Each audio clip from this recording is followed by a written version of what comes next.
Mary Lynn says, please talk about anything that can be done relating to psoriasis. Yeah, firstly, I wish there was more that you could do. I mean, there's a multitude of treatment options, but as far as what can be done, nutritionally, over the counter, supplement wise, it is a bit limited.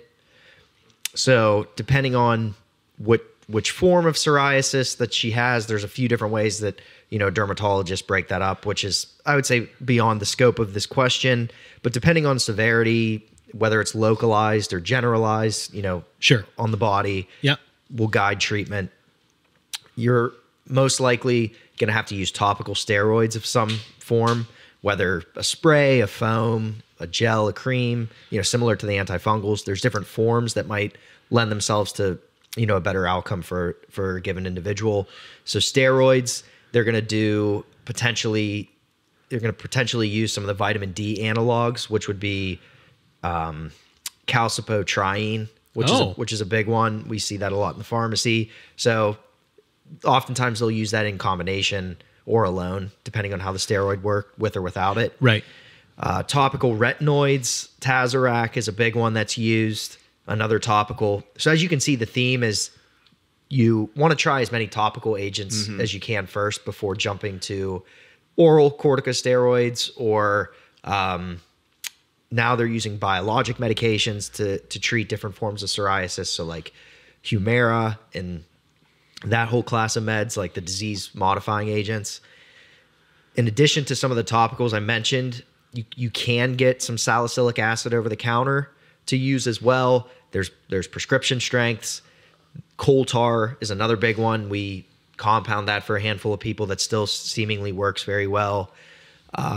It seems in recent years, light therapy is very promising. But ultraviolet light. Yes. Yeah, so sun. Okay. Yeah. So sunlight, I think you still want to be careful because that can quickly flip the other way. To a burn or something like that. Yeah. So you have to be careful there. But admittedly, light therapy in general is just a little bit beyond my expertise. But it seems like it shows some promise. People are using it in addition to the steroids, in addition to the vitamin D analogs. So I would say it's worth talking to your doctor about that.